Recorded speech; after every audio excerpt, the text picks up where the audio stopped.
Vocês foram percebendo que nós estamos numa caminhada de amadurecimento, de intimidade com o Espírito Santo.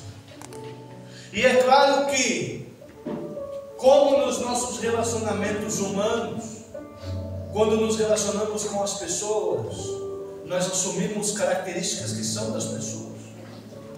Assim também é com o Espírito Santo, porque Ele é pessoa.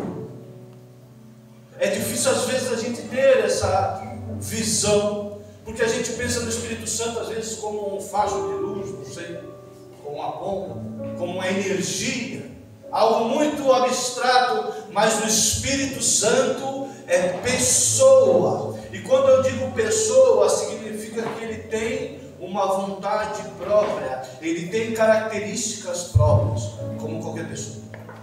E nos relacionarmos com o Espírito Santo é a oportunidade de dele assumir também características em nós. Ou seja, o nosso relacionamento com o Espírito Santo tem que, via de regra, absolutamente gerar frutos. E o que é o fruto? Vocês sabem, se a gente falar botanicamente para que serve o fruto, na nossa visão de ser humano, o fruto é um alimento. Mas para a árvore, o fruto não é alimento. A árvore come o fruto? Não. Então para que vocês acham que serve o fruto? A função primordial do fruto é guardar e disseminar a semente. Ou seja, o fruto protege a semente, para que ela possa ir e ser plantada em outro lugar e assim perpetuar a espécie. Tudo que é vivo quer viver. O ser humano é o único bicho vivo que tenta se matar. Mas do resto de toda a criação, tudo que é vivo quer viver. Então, o que é esse fruto que o Espírito Santo gera em nós? É para proteger a semente.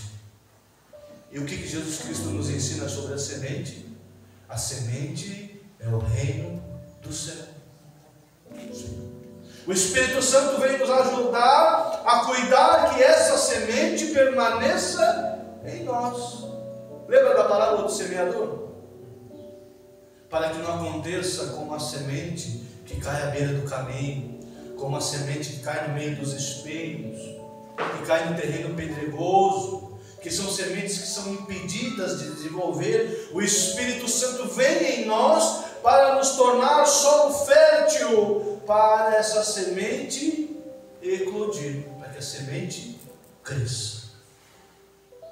Entende, meus queridos? Sem o Espírito Santo, a palavra raramente surte efeito. Não sei se já aconteceu isso com você. Às vezes a gente vai na missa, no culto, no grupo de oração, e uma mesma passagem é pregada várias vezes, já ouviu aquilo, mas por que será que ela não gera transformação de vida? Porque falta ali a ação do Espírito Santo, que nos faz frutificar. E veja só que interessante, tudo o que gera vida precisa morrer. Parece absurdo, mas vamos supor, imagina comigo que você vai lá no pé de laranja e tira uma laranja do pé, descasca e come. A laranja não teve que morrer para você continuar vivo? Sim. Quando você vai lá se alimenta de um animal, como a gente estava ali, tinha peixe, camarão, carne. O animal não tem que morrer para manter a nossa vida. Então, significa que um dia, parte daquilo que nós somos precisa morrer para gerar o fruto. Sim? Aqui eu acho que todo mundo é mais ou menos da minha faixa etária, ou não mais. Vocês chegaram a fazer aquela experiência na escola do feijãozinho? Sim. Lá planta o feijãozinho com algodão, né? Sim. E rega ele vai brotando. Agora eu quero que vocês entendam o seguinte: para frutificar é necessário que a semente morra, que ela estoure. Se você pegar uma semente e comparar com a árvore que ela vira, a semente tem alguma coisa a ver com a árvore? Se você pegar uma semente e botar do lado do fruto, tem alguma coisa a ver? Não. Mas daquela pequena semente, toda aquela realidade da árvore, aí a árvore cresce, gera flores, as flores são polinizadas e vem o fruto. Toda essa realidade complexa, grande, nasce de uma pequena semente que precisou morrer.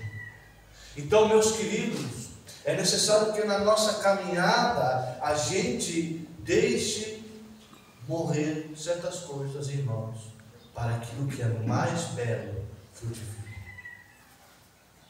Principalmente quem como nós, que já experimentou uma realidade de vício, de ser viciado.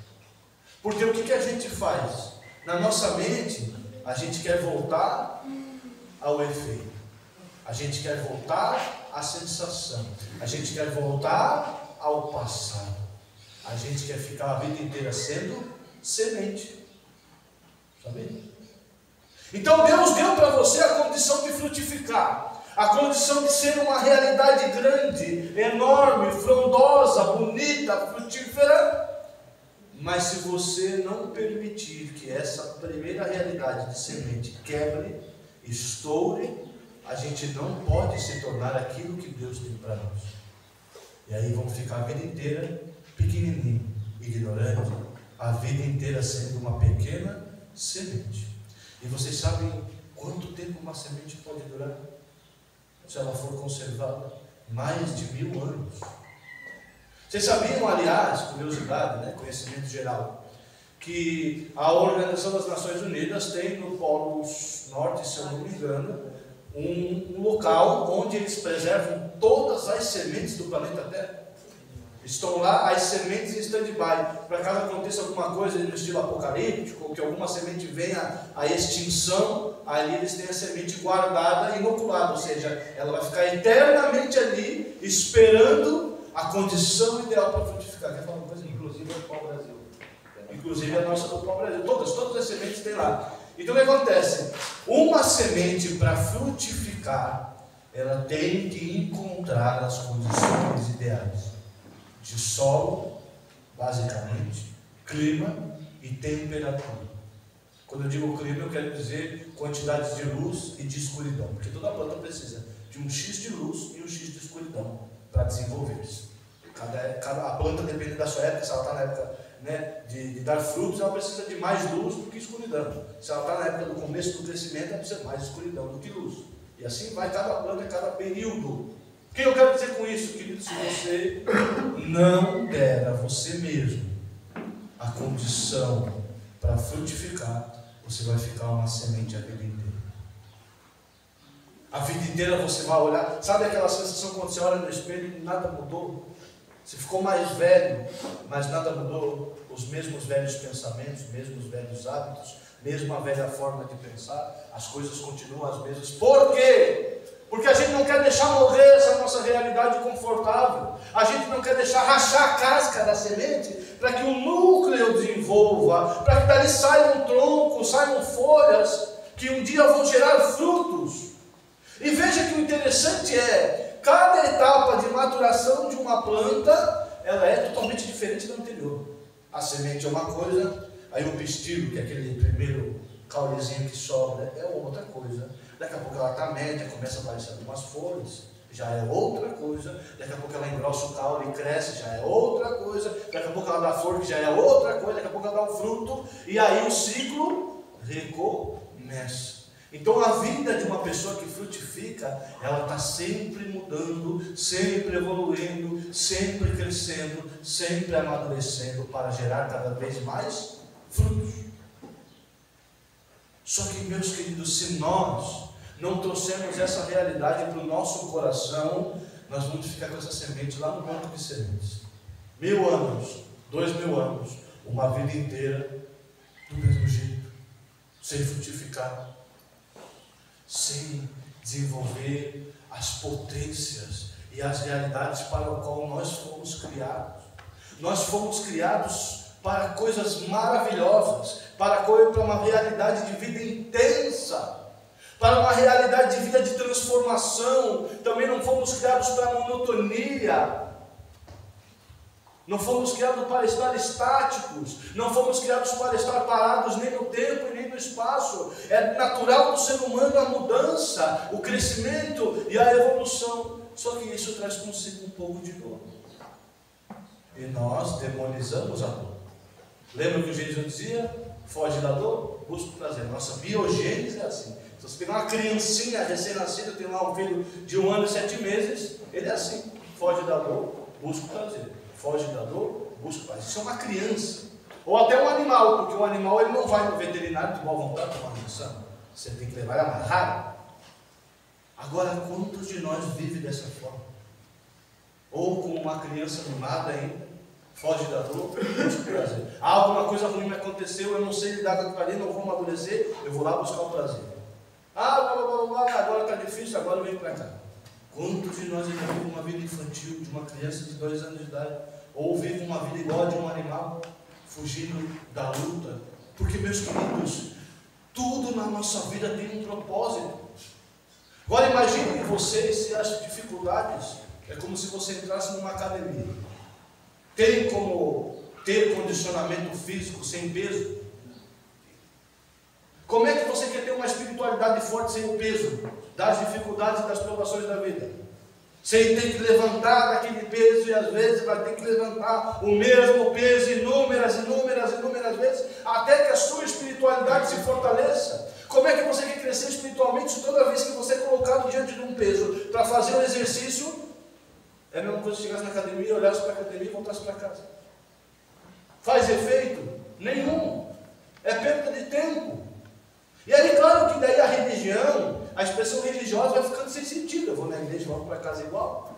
Mas toda vez que o desafio me é apresentado, o que eu faço? Eu fujo. Eu quero continuar semente, eu quero continuar pequeno, eu quero continuar na minha miséria, na minha vida. Ou eu quero deixar que o Espírito Santo me transforme.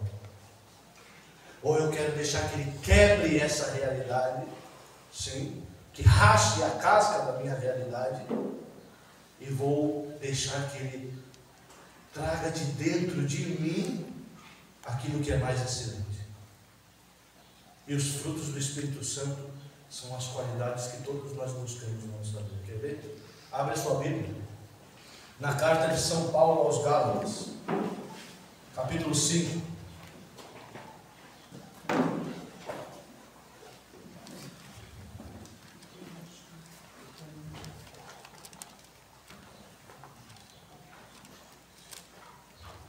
Versículo 22. Carta de São Paulo aos Gálatas, capítulo 5, versículo 22.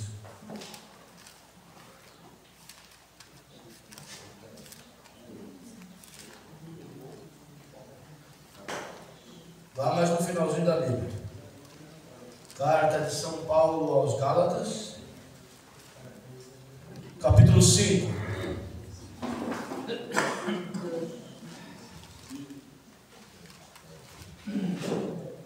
Versículo 22 em diante.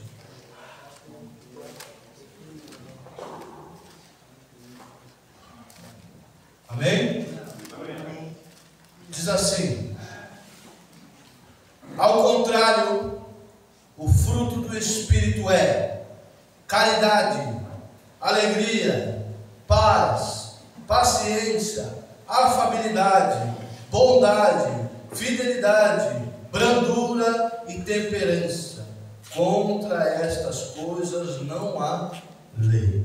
Vou repetir para você. Ao contrário, os frutos do Espírito são caridade, alegria, paz, paciência, afabilidade, bondade, fidelidade, brandura e temperança. Contra tais coisas não há lei. Queridos, quando Paulo diz contra tais coisas não há lei, ele está nos ensinando o seguinte: existe sobre nós uma lei biológica, uma lei que parece que nos comanda. Por exemplo, quando você é ferido, a sua tendência natural é defender-se e ferir de volta. Quando você se sente machucado, você se retira, você vai para o seu canto, evitar o sofrimento. Toda vez que nós somos expostos a dificuldades, o que o nosso cérebro faz? Busca o prazer. Quando Paulo fala, quando vem o Espírito Santo, ele frutifica contra tais coisas, não a lei, significa que dentro dos frutos do Espírito Santo, nada pode alterar. Então, quando a gente fala que o Espírito Santo nos dá o fruto da felicidade, é uma felicidade que nada pode nos tomar. Quando a gente diz que o fruto do Espírito Santo é o amor, a benignidade, a bondade, a paciência e a prudência, a gente está falando de frutos que nada pode mudar, que não tem o que possa nos arrancar esses frutos. Frutificar no Espírito Santo é não depender do emocionalismo barato do mundo. Frutificar no Espírito Santo é como se dentro de você pudesse fazer que nem tem ali do lado uma pequena estufa, onde você vai trabalhando o seu interior, onde você vai plantando a semente do Espírito Santo, onde você vai cuidando, vai adubando, vai regando, e esse jardim começa a dar frutos. E esses frutos, queridos, ninguém pode tirar de você. Ninguém pode. Quando você frutifica no Espírito Santo, você para com esse negócio de uma hora você quer, daqui a pouco você não quer. Uma hora você está bem, daqui a pouco você está mal. Um dia você acorda cheio de determinação, no outro dia você acha que você não vale nada. O Espírito Santo não tem essa realidade que fica mudando o tempo todo. O Espírito Santo, ele é linear. E quando Paulo diz contra tais coisas não há lei, significa que não há regra humana, não há sentimentalismo humano, não há provocação humana capaz de nos tirar esses frutos.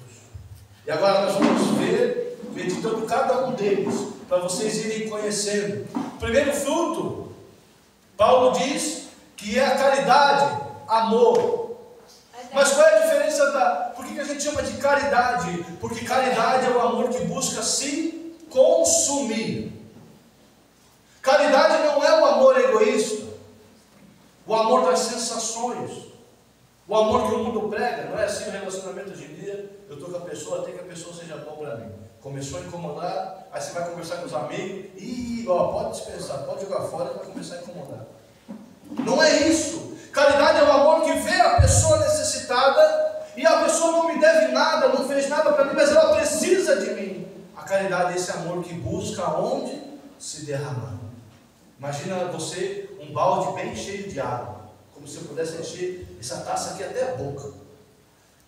Você não tem como pegar ela daqui e botar lá sem derramar um pouquinho de água assim. O amor caridade é assim. Qualquer desculpa, ele está se derramando. Porque, queridos, a única experiência de amor que a gente precisa é ser amado por Deus. Você não precisa do amor de mais ninguém, até porque o amor das pessoas é imperfeito. E uma vez fazendo essa experiência do amor de Deus, uma vez que o amor de Deus está plantado em mim, ele frutifica. E qual é o fruto? O doar-se, o dar-se, o gastar-se.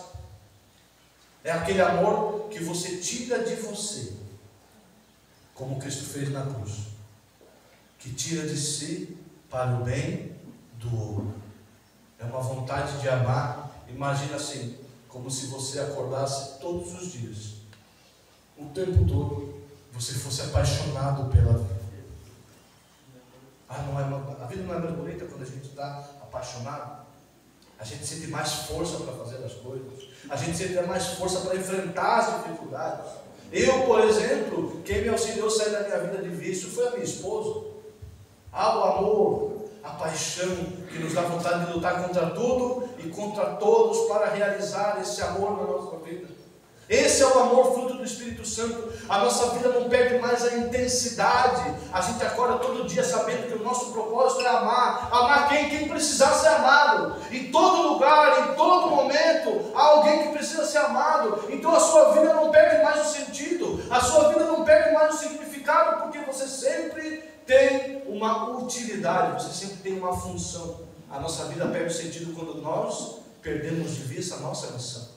Mas imagine que a sua missão é amar o máximo de pessoas o possível, as mesmas pessoas todos os dias. Quando que a tua vida vai perder o sentido? Nunca. Quando que você não vai mais ser necessário? Nunca.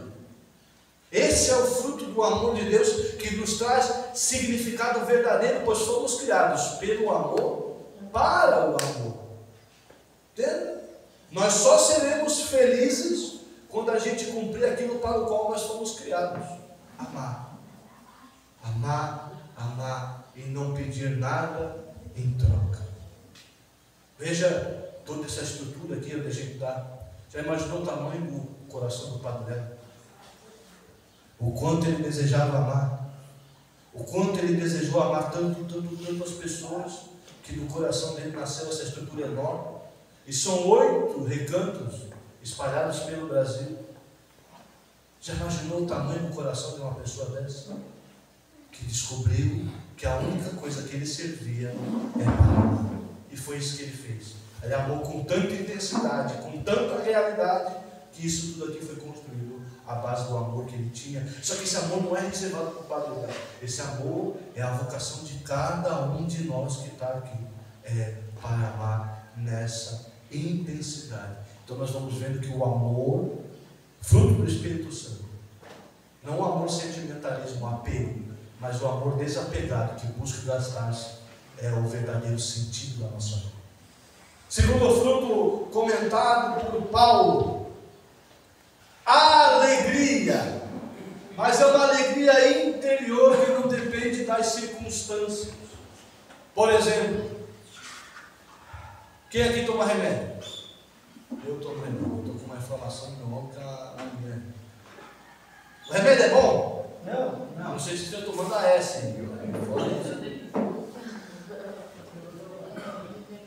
É bom o remédio? Não é bom. Mas você toma, não toma?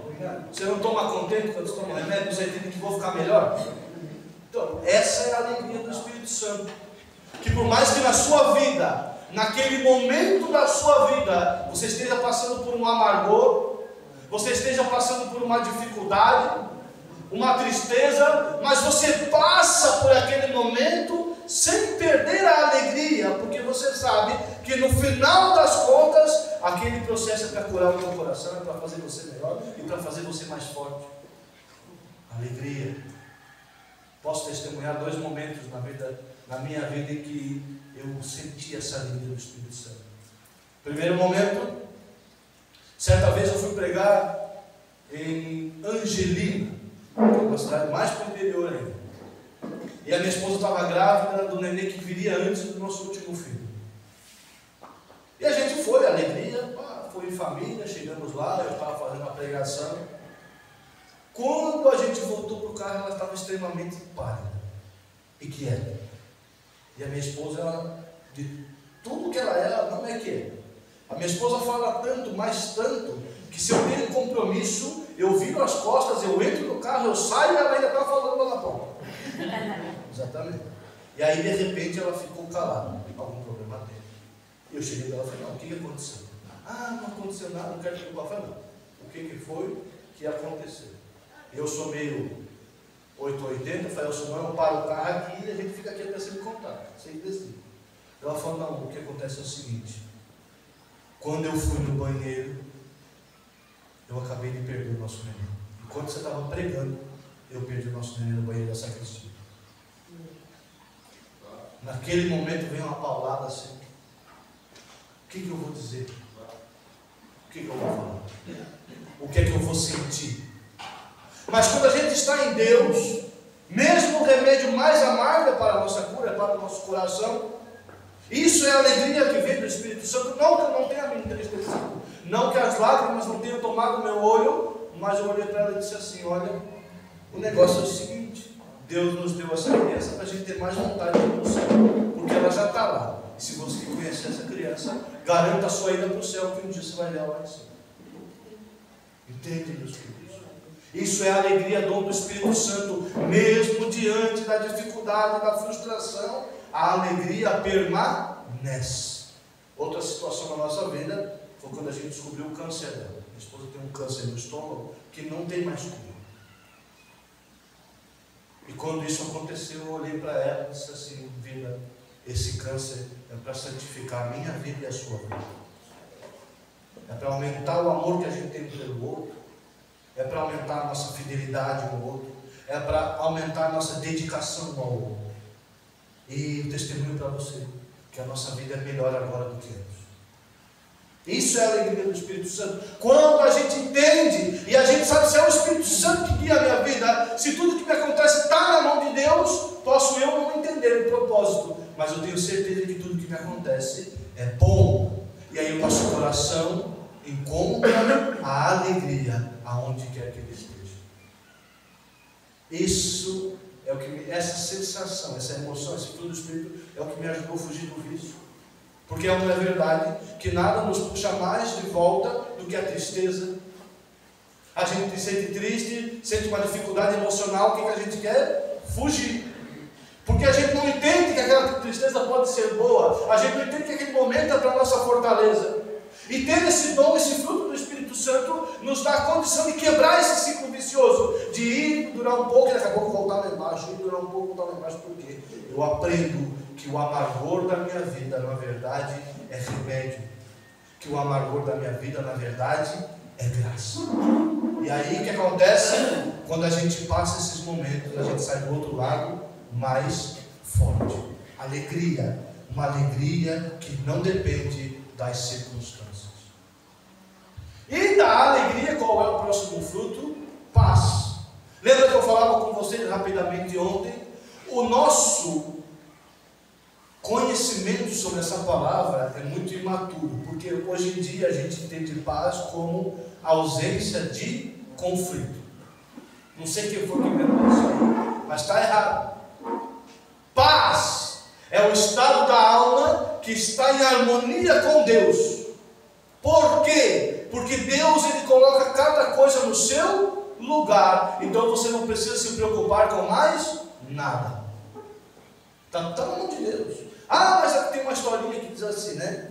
Chegou um nobre de uma cidade, e o filho dele fez aniversário, e foram lá e deram um cavalo de presente para o filho dele.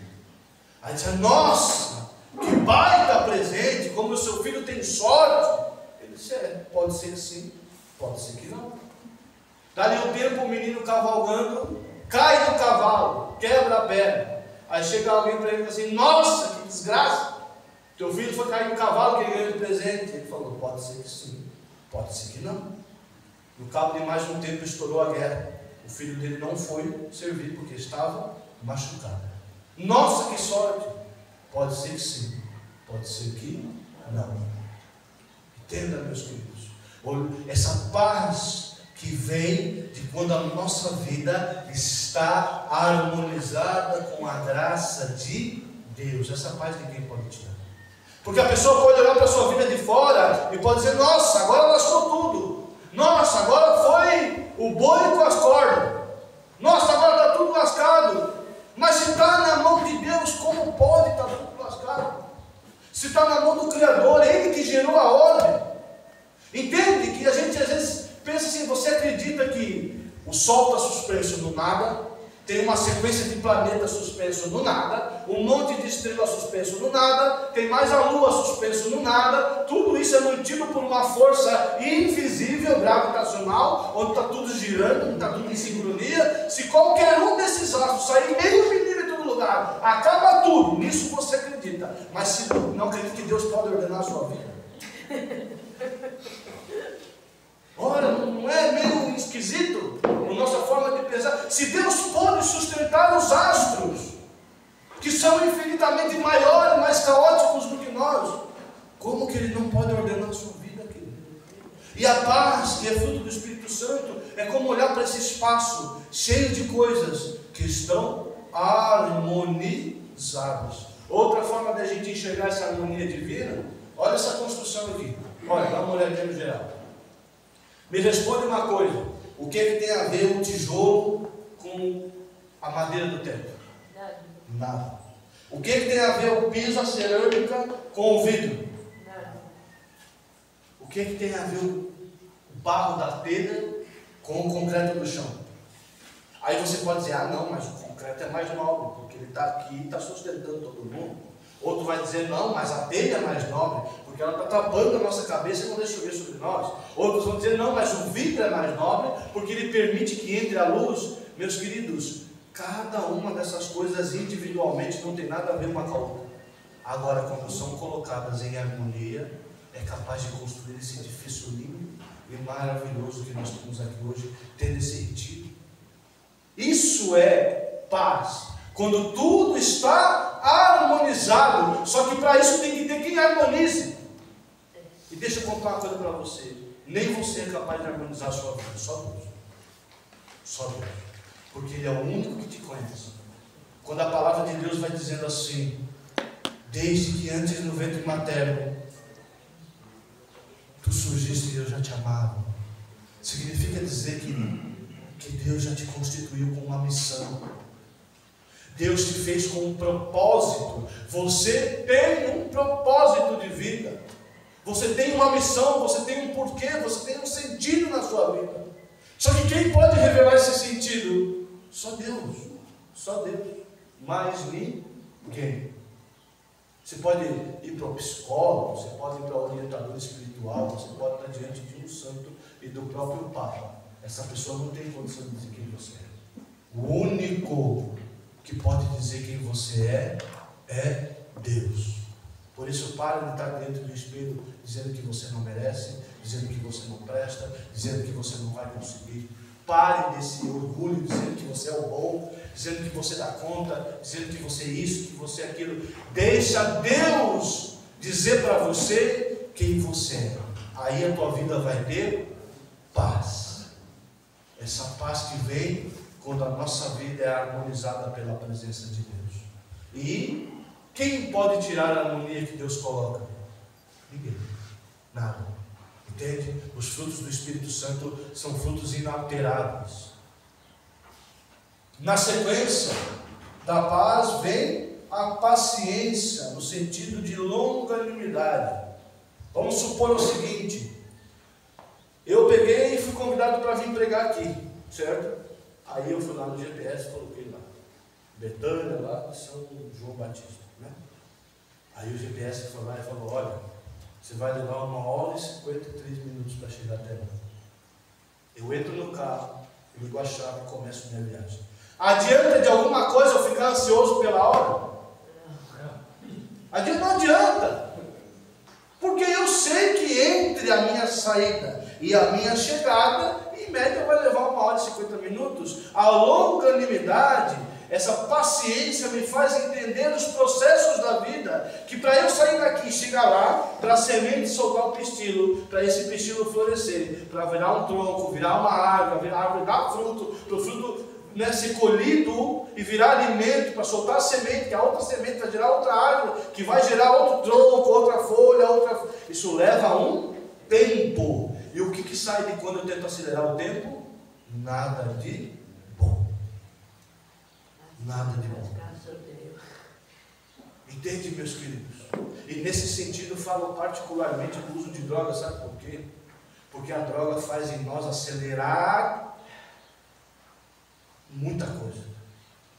A gente alcança felicidades que não é para nós, que nós não temos condições de lidar com ela. A gente alcança êxtases químicos que o nosso corpo não suporta. E o que vem dessa aceleração? Nada de bom. Às vezes você quer ver outra coisa comum? Vai lá, morre alguém da família, enterro. Aí, psicologicamente, o luto leva em torno de 6 a 7 meses.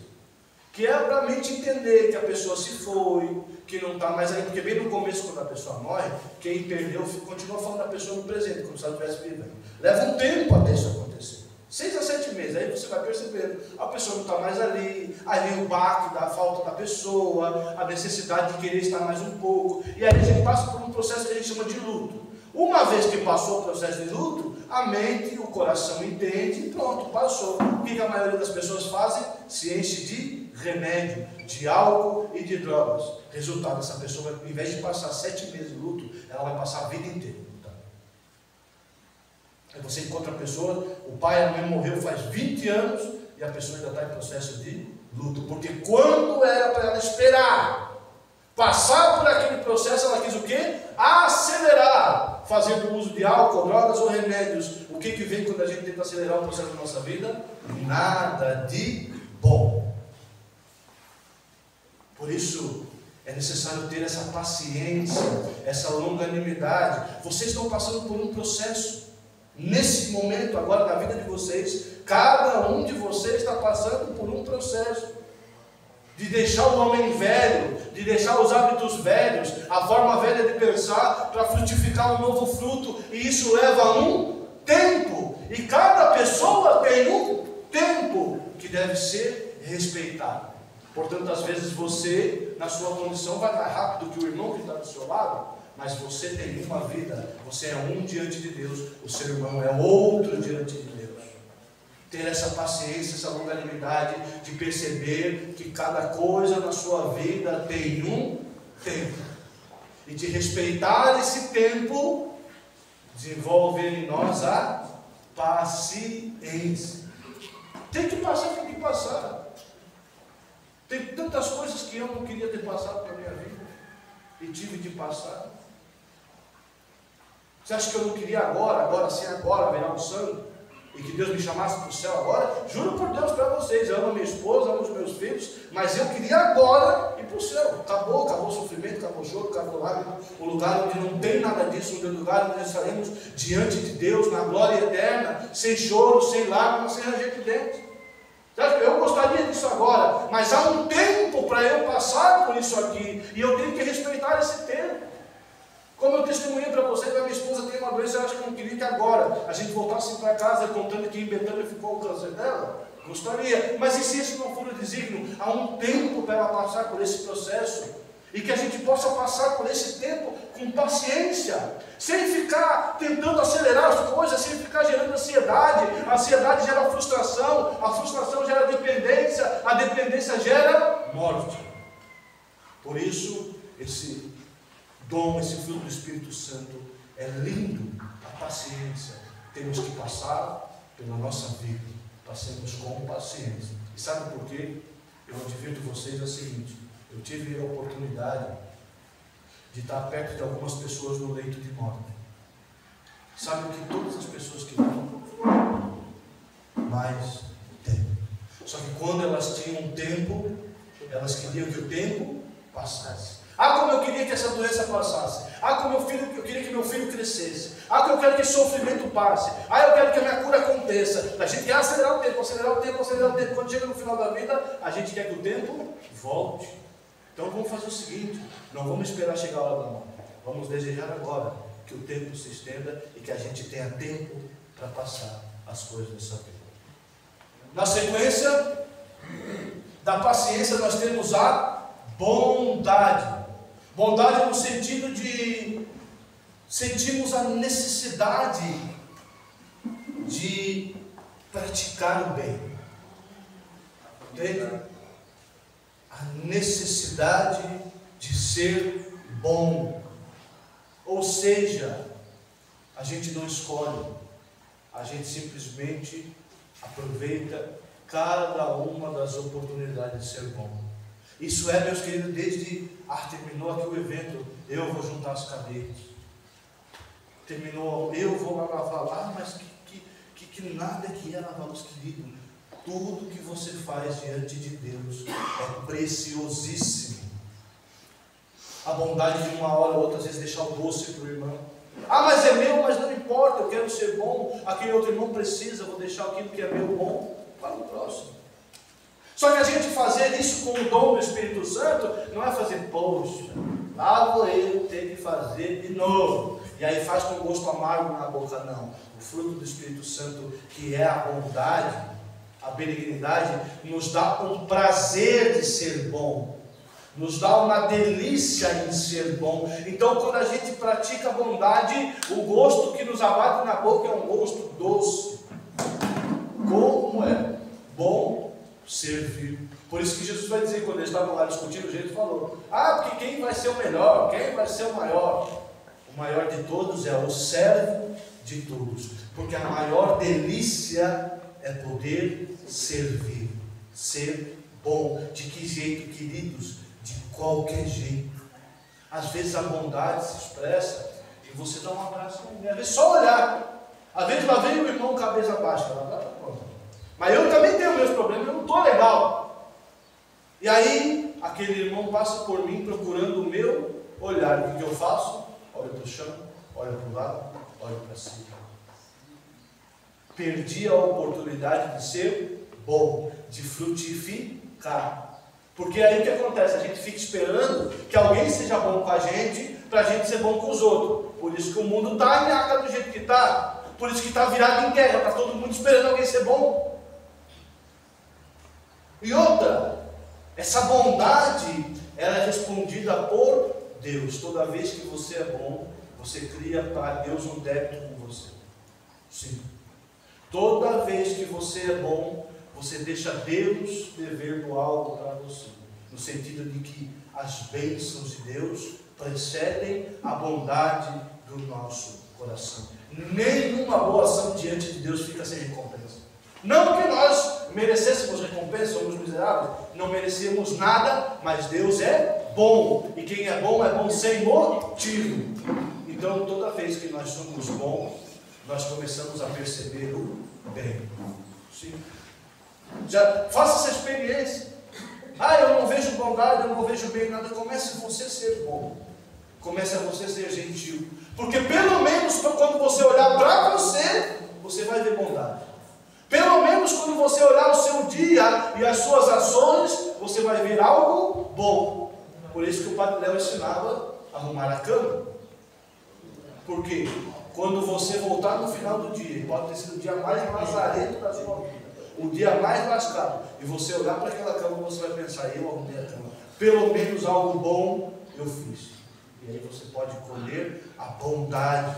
A bondade sempre volta. A bondade que a gente faz nos persegue. Ela vem sempre ao nosso encalço. Nossa, o que eu passei de perrengue nos últimos 3 anos, só Deus sabe. Nós passamos pela morte do meu pai, 2 enchentes, nós perdemos o nenê, veio o câncer da minha esposa, e nenhuma vez, queridos, eu fiquei sem amparo. Precisei de amparo financeiro, a igreja e a comunidade estavam lá.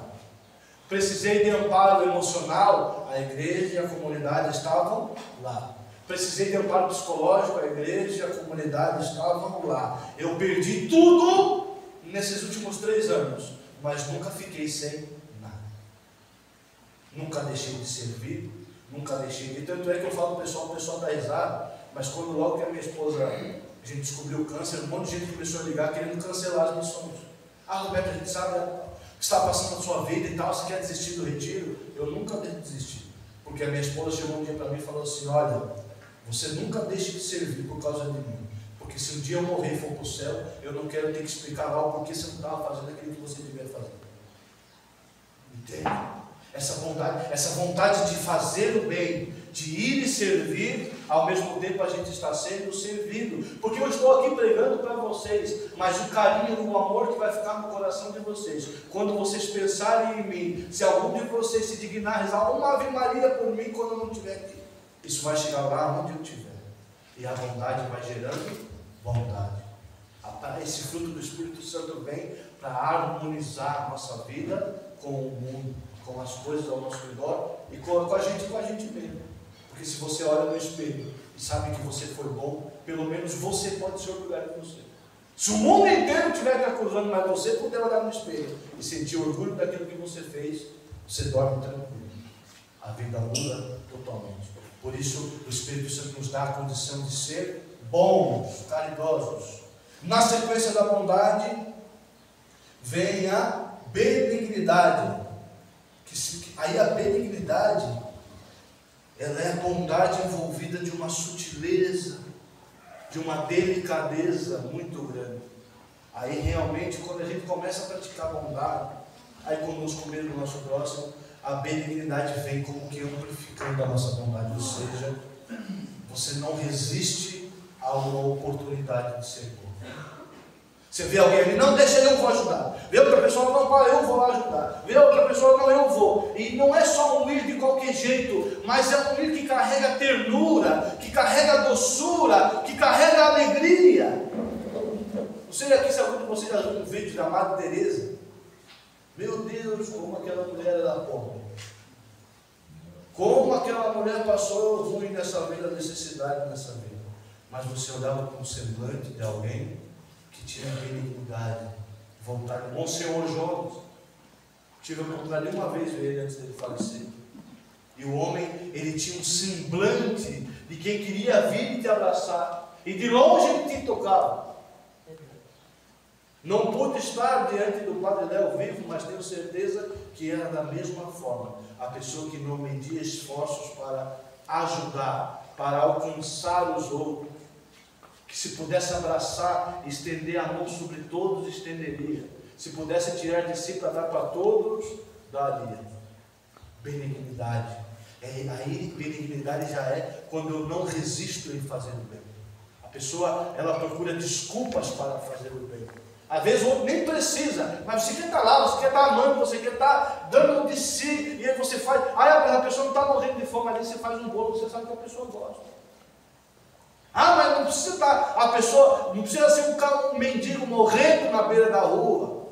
Pode ser seu pai, seu irmão, a sua mãe, o seu colega, o seu amigo, que precisa, às vezes, de uma doçura na vida dela. E a benignidade é esse o dom que nos permite deixar a vida do outro mais doce, mais agradável. Quando eu posso aliviar um pouquinho o fardo do meu irmão. Você imaginou se de repente todo mundo aqui pudesse ter esse fruto da benignidade e a cada um aliviar um pouquinho a vida do outro? Meu Deus, como a vida seria um pouco mais fácil. Mas isso existe, isso é real. Isso que a gente está falando aqui não é filosofia, não é ideia de cabeça de louco. É real, real. Muitas pessoas viveram isso. Depois da benignidade vem a fidelidade. Queridos, aqui eu acho bastante importante, porque quando a gente fala de fé, a gente está falando mais de fidelidade do que de acreditar simples e puramente. Entende? Fidelidade é um dom, queridos. Porque muitas vezes a gente está na hora da oração, a gente está num grande evento, num grande retiro, e ali dá a vontade de se entregar, dá a vontade de se doar, mas você volta para o quarto, essa vontade some, porque nos falta a graça de ser fiéis. E a fidelidade é um compromisso que se assume a cada segundo. É um compromisso que se assume a cada momento, em cada oportunidade que a vida nos dá. E tudo, meus queridos, tudo que a gente faz, existem dois caminhos: o da fidelidade e o da infidelidade. Tudo. Você vai comer, você pode comer um montão até estourar o teu estômago, até fazer mal para você, ou você pode comer até sentir-se saciado. Você vai dormir, você pode dormir um montão, até que aquele monte de sono gere em você uma letargia, que aumenta a sua depressão, e a sua vontade de não fazer nada fica maior, ou você pode dormir o suficiente para descansar. Tudo, meus queridos, que a gente faz na vida, você olha, com o mesmo olhar que você pode ver uma pessoa com amor, você pode olhar para a pessoa e sentir inveja. E o que muda? A minha fidelidade. Qual é a minha escolha? O que eu decido aliar o meu coração. E para aliar o nosso coração às coisas de Deus, não basta o assentimento lógico. Se eu perguntar para vocês assim, quem aqui quer ser salvo, quem aqui quer ser santo, quem aqui quer mudar de vida? Todo mundo quer. Por que não é todo mundo que consegue?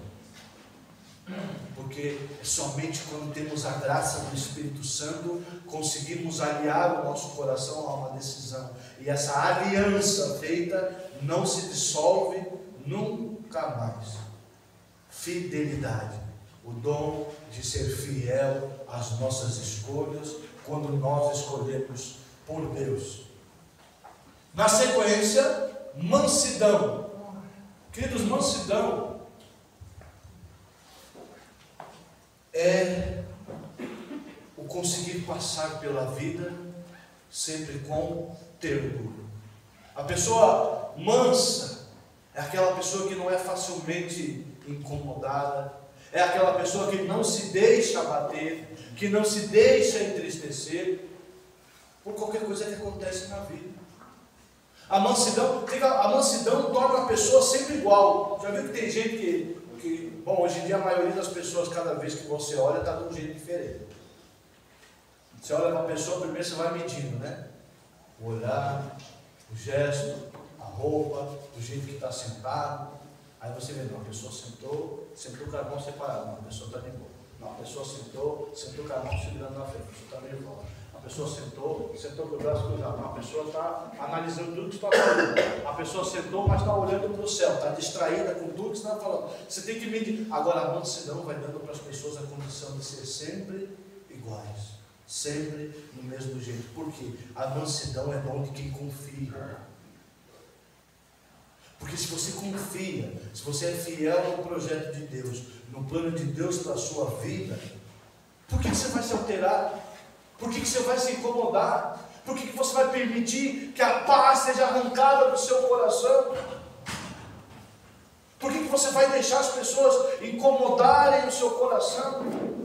E tem gente que vive uma confusão interior tão grande, que vive procurando alguém para ter uma desculpa para botar aquilo tudo para fora. A pessoa já está confusa, já está revoltosa, o coração já está borbulhando. Chega alguém e não olha para você, não tem motivo para você desaguar. Mas não foi o que a pessoa fez que te provocou, você estava querendo uma desculpa para poder desaguar toda aquela revolta interior. A mansidão é diferente. A mansidão nos leva a compreender. A mansidão nos leva a valorizar os nossos dons interiores. Por que eu vou abrir mão da minha paz? Por que eu vou abrir mão da minha alegria? Por que eu vou abrir mão de todos esses frutos que o Espírito Santo me dá para comer o fruto da revolta? Para comer o fruto do ódio? Não faz sentido, meus queridos. Mas é esse tipo de troca idiota que a gente faz na nossa vida quando não estamos na graça do Espírito Santo, quando não é essa ação, quando não é esses frutos. Por isso é importante a gente começar a pesar. Será que vale a pena eu ter vivido a vida do jeito que eu vivi, do jeito que eu estou vivendo? Será que não vale a pena muito mais e deixando que o Espírito Santo vá guiando, que ele vá frutificando no meu coração e que ele vá trazendo os frutos que são necessários para a santidade na minha vida? Ou será que é melhor, não, porque eu quero desse jeito, porque foram violentos comigo e ali eu preciso desaguar essa violência em alguém? Olha, deixa eu contar para vocês, não há melhor ouvido que os ouvidos de Cristo. Não há melhor. Por isso, uma dica que eu dou para vocês, uma pequena orientação espiritual que eu dou para vocês. Quando o coração de vocês se sentir revolto, quando o coração de vocês se sentir perturbado, quando o coração de vocês estiver manifestando frutos que não são do Espírito Santo, vai diante de uma imagem de Cristo. Pode ser a cruz, pode ser o Sagrado Coração, pode ser a Sagrada Família, e fala para Jesus. Nem que você desabre com ele. Olha, Senhor, eu estou puto, eu estou bravo. Por que está acontecendo isso na minha vida? Por que tem que ser comigo? Mas fala para Jesus. Porque ele vai ter condição de dar a resposta. Mais ninguém. Para que quando você estiver no meio das pessoas, você tenha condição de frutificar a mansidão. Ah, mas por que você... Porque como é que você consegue ser tão manso? Porque eu converso com Jesus. A mansidão vem daqui, aos pés da cruz. Porque todos nós temos potências interiores que nos incomodam. Isso não é anormal. Anormal é querer debulhar isso nas costas dos outros. Traz para Jesus, ao pé da cruz, como a gente fez ontem. Ó Senhor, está aqui a minha miséria, está aqui a minha pequenez, nem sei o que eu estou fazendo aqui. Aliás, eu nem sei o que falar, mas estou aqui. Vai iluminando. Vai trazendo essa mansidão para o meu coração. E claro, o último dos frutos mencionado por Paulo é a temperança, que a gente pode traduzir como autodomínio. Domínio próprio. Domínio próprio. Dependendo da tradução, exatamente a tradução. Que é, queridos, sabe o que é domínio próprio?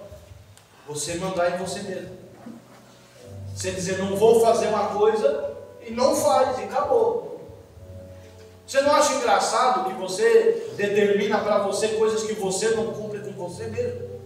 Você percebe que está mentindo para você? Você está se enrolando, você está se enganando a você mesmo. Qual é o resultado disso? Você descobre que você não é confiável.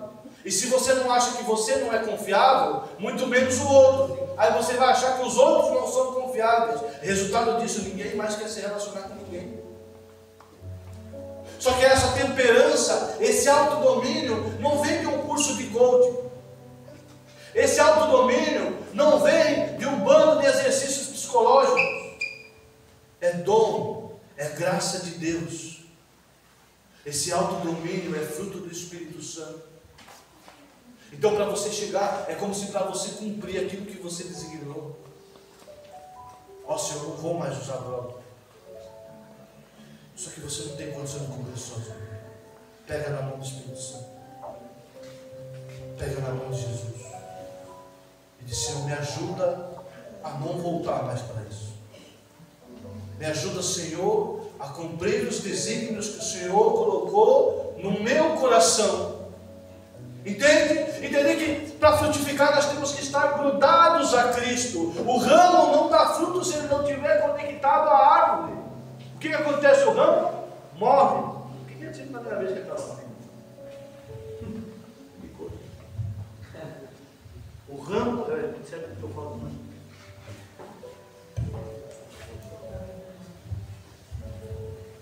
o ramo não pode frutificar se não estiver conectado com a árvore. Essa pregação toda quer dizer o seguinte: larga a mão de andar sozinho e dá a mão para Jesus. Se conecta ao tronco, que você vai voltar a ter vitalidade.